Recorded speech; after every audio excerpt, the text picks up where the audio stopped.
क्षेत्र को टीबी मुक्त बनाना है और ये बनाना ही पड़ेगा। इसके बाद मैंने अभियान शुरू किया आंगनवाड़ी का कि आंगनवाड़ी में बच्चों को खेलने के लिए, बैठने के लिए, लिखने के लिए कोई ना कोई साधन मिलना चाहिए। तो सबसे पहले मैंने यूनिवर्सिटी को जोड़ा, इसके बाद प्राइवेट स्कूलों के कॉलेजों को जोड़ा और धीरे धीरे करके आज कई एजेंसियां आगे आ रही है जो ऐसी किट का वितरण कर रही है और आंगनवाड़ी को भी सशक्त बनाने के लिए, सुविधा सभर बनाने के लिए वे लोग आगे आ रहे हैं। थोड़ा सा प्रयास करने से समाज तैयार है मित्रों देने के लिए, इंडस्ट्री तैयार है देने के लिए, बैंकों के पास कई CSR है लेकिन हम वहां तक पहुंचते ही नहीं। सरकारी ग्रांटों पर आधारित रहते हैं, चाहे केंद्र सरकार कुछ ग्रांट दे दे, चाहे राज्य सरकार कुछ ग्रांट दे दे, और उस पर ही आधारित रहने से हमारा काम पूरा नहीं होता है। और इसी वजह में होता है PWD, प्रायोरिटी में होता है उद्योग, प्रायोरिटी में होता है होम डिपार्टमेंट। और आज हम ये कहते हैं कि भारत को विकसित बनाना है और विकसित भारत की नींव रखनी। तो आज के जो हमारे आंगनवाड़ी में जो बच्चे हैं वो बच्चों को हम हेल्थ के क्षेत्र में अच्छे नहीं बनाएंगे, शिक्षा के क्षेत्र में अच्छे नहीं बनाएंगे, योग जैसे कार्यक्रम करके उनका स्वास्थ्य अच्छे नहीं बनाएंगे और उसके विकास के लिए हम प्रयास नहीं करेंगे तो आने वाले 25 साल उसके कंधे पर देश का विकास की जिम्मेवारी उसके पास आने वाली है। वो तो हम भूल जाते हैं। आंगनवाड़ी हो, प्राइमरी स्कूल हो या सेकेंडरी स्कूल हो, वही बच्चे हैं जो आने वाले 25 साल में यही उम्र वाले होंगे जो भारत को विकसित बनाने के लिए आगे काम करेंगे। हम नहीं कर सकते, आज हम है कल नहीं होंगे। ये 25 साल में वही बच्चे बड़े होंगे और वही बच्चे आज जो हमारे प्रधानमंत्री ने जो नींव रखी है वो नींव को ऊपर बिल्डिंग बनाने के लिए, अच्छा भवन बनाने के लिए जो काम करेंगे वो आज के छोटे छोटे बच्चे करने वाले हैं। और इसी वजह से इस पर ध्यान देना जरूरी है। और इसके लिए आपने जो काम किया कि आंगनवाड़ी में बच्चों को खेलने के लिए, बैठने के लिए, लिखने के लिए, कुछ न कुछ आकार बनाने के लिए, जैसे इसकी नैसर्गिक शक्ति का विकास हो, सृजनात्मक शक्ति का विकास हो, ऐसे छोटे छोटे काम उनके माध्यम से हम करवाएंगे तो वो बच्चे आगे बढ़ेंगे। और एक जरूरी है, और आपने ये काम किया। मैं जब से भी इधर आई मध्य प्रदेश को, यूपी में यूनिवर्सिटी, कॉलेज और आंगनवाड़ी इनको साथ में जोड़ा। हमें भूल गए कि आंगनवाड़ी से लेकर एक चैनल बननी चाहिए यूनिवर्सिटी का। सबकी जिम्मेवारी है। हमारी जितनी यूनिवर्सिटियां हैं वो अपने कैंपस में से कभी भी बाहर नहीं निकलते हैं। 2 लेक्चर लिया, चले जाओ, काम खत्म। ये नहीं चल सकता है। उनको भी आंगनवाड़ी में जाना पड़ेगा और आंगनवाड़ी में जाकर बच्चों को कुछ न कुछ सिखाना पड़ेगा और वहां के बच्चे को यूनिवर्सिटी में लाकर दिखाएं कि ये हमारी यूनिवर्सिटी है, आप अच्छी तरह से पढ़ोगे तो ये यूनिवर्सिटी में आपका प्रवेश हो जाएगा और आगे आप बढ़ेंगे। हम लोगों ने तो एक पार्टीशन बना दिया, आंगनवाड़ी अलग, 1 से 5 कक्षा अलग, 6 से 8 अलग, 8 से 10 अलग, 9 से 10 और 11 से 12 अलग। क्या है भैया ये सब कुछ? एक कंटिन्यूअस शिक्षा है, इसमें कोई हिस्सा नहीं होना चाहिए मित्रों, और सबको मिलकर काम करना चाहिए। और इसी वजह से जहां मैं जाती हूँ वहां हमारे कार्यकर्त्री को, हमारे टीचर्स को, हमारे अध्यापकों को मैं कहती हूँ कि आपका काम ये है कि आप 3-3 साल तक बच्चों को आपके पास रखते हो आंगनबाड़ी में।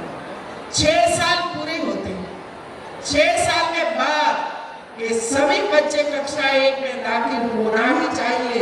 ये ध्यान आपको रखना है, कोई और नहीं आएगा ध्यान रखने के लिए।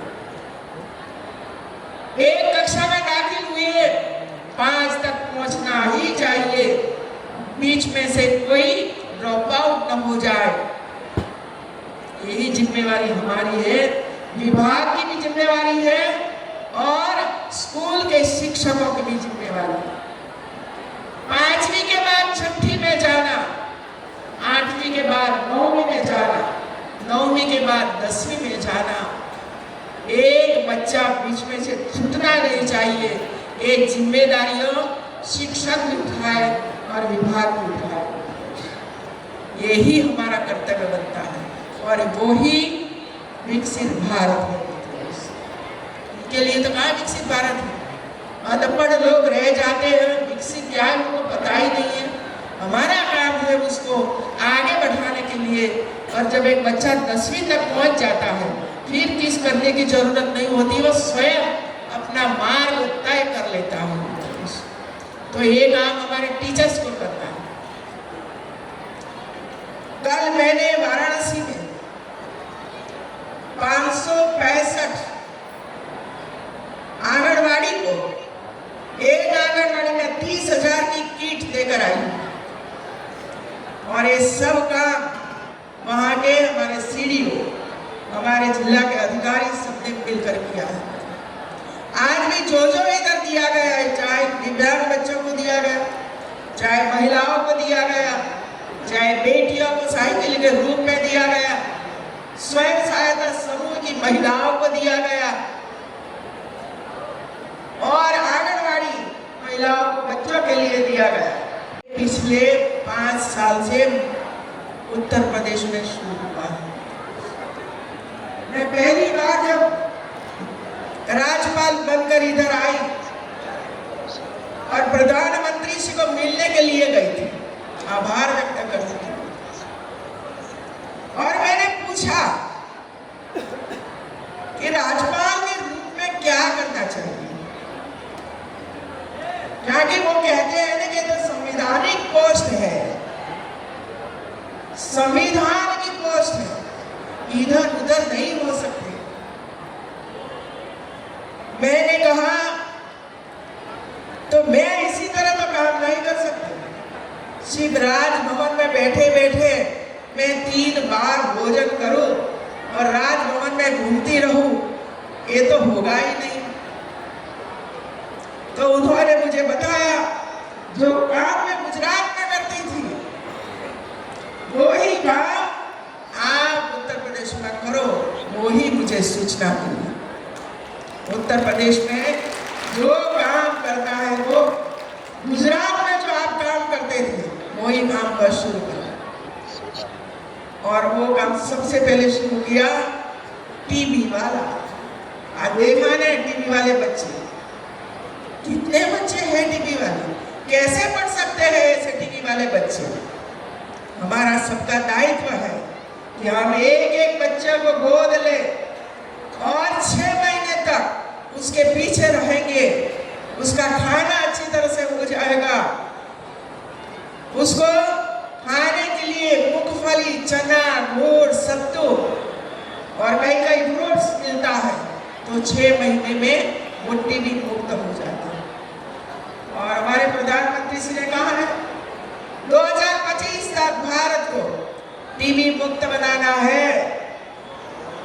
क्या वैसे बोल सकते हैं मैं भाषण करके चली जाओ, प्रधानमंत्री भाषण करके चले जाए, अनुप्रिया पटेल भाषण करके चली जाए, तो क्या 2025 तक भारत टीबी मुक्त हो सकता है?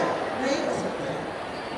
हम सब मिलकर काम करेंगे, एक एक ऐसे मरीज को हम गोद ले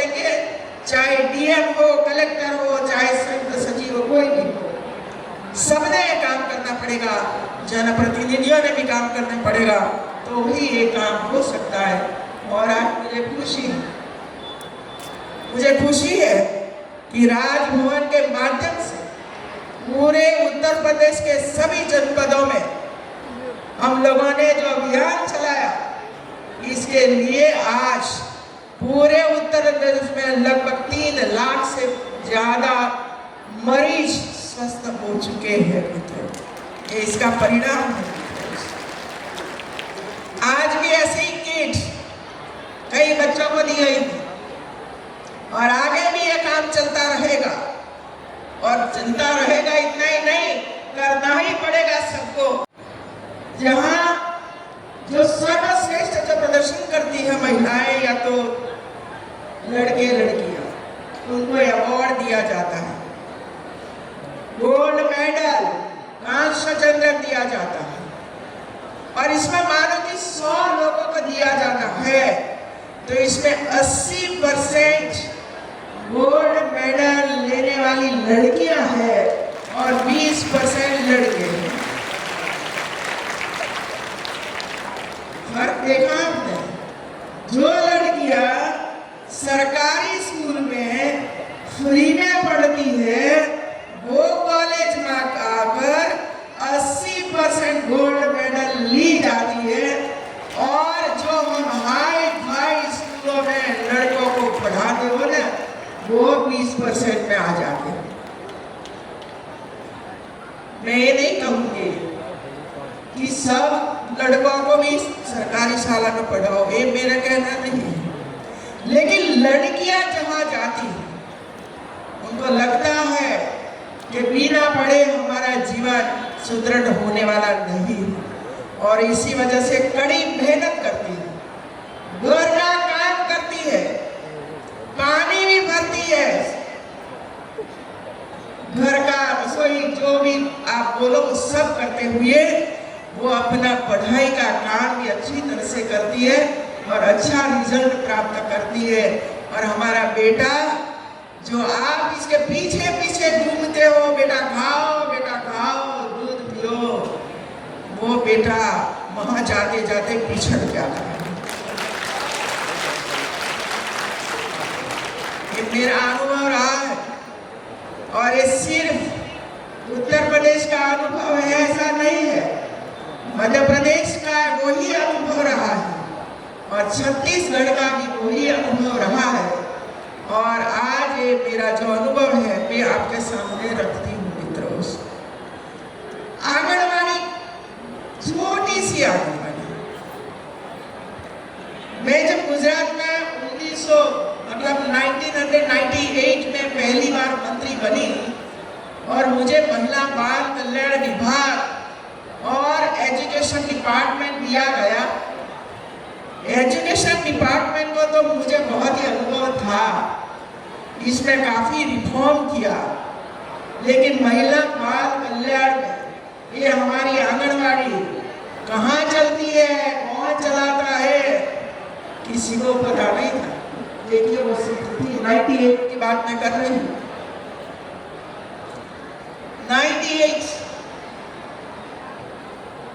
75 में निर्णय हुआ था आंगनवाड़ी का।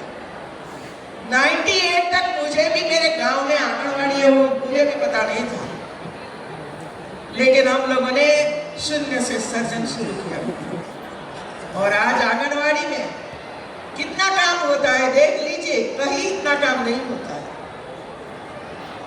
3 से 6 साल की उम्र वाले बच्चे वहां आएंगे, खाना पीना वहां होगा, अच्छी तरह से बिठाओ, बीमार है तो हॉस्पिटल में ले जाओ, कुपोषित है तो आप सेवा करो उसकी, प्रेग्नेंट वुमन है हॉस्पिटल में डिलीवरी करवाने के लिए प्रयास करो, वो भी वहां ही होता है।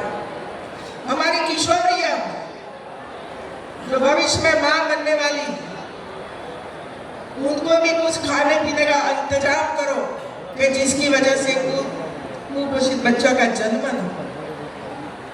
ऐसी कई सारी योजनाएं आंगनवाड़ी के माध्यम से होती हैं, लेकिन सरकारों की प्रायोरिटी में समाज कल्याण हो कि महिला बाल कल्याण हो, प्रायोरिटी में होता ही नहीं है। लेकिन मेरी बेटी को मुझे पढ़ाना चाहिए, ये विचार कहां से आया? ये विचार तब आया कि जब भारत में स्वयं सहायता समूह का गठन हुआ, महिलाओं को एकत्रित किया गया, उसका समूह बनाया, वे लोगों ने बचत इकट्ठा किया, बैंक खाते में जमा किया। इसके बाद राज्य सरकारों ने थोड़ी रकम दी और इसके बाद उसको ट्रेनिंग दी गई और आज वही महिलाएं अपना कारोबार चलाती हैं। वो तो आत्मा भारत, वही आत्मा भारत है मित्रों। हर महिला आत्मनिर्भर बननी चाहिए। इस दिशा में जब ये काम हो रहा है, तब स्वयं सहायता समूह को ये पता चला, हमें भी पता चला कि हम भी कुछ कर सकते हैं, हम भी कुछ कर सकते हैं, हम भी आत्मनिर्भर बन सकते हैं। और आज जब मैं जनपदों में जाती हूँ और ये महिला स्वयं सहायता समूह को देखती हूँ, उनके द्वारा बनाई गई जो चीजों का डिस्प्ले होता है, प्रदर्शन लगाया जाता है, वो जब मैं देखती हूँ तब मुझे लगता है कि अब सचमुच में भारत विकसित हो रहा है। क्योंकि जब महिलाएं विकसित होती है ना, तब भारत विकसित होता है।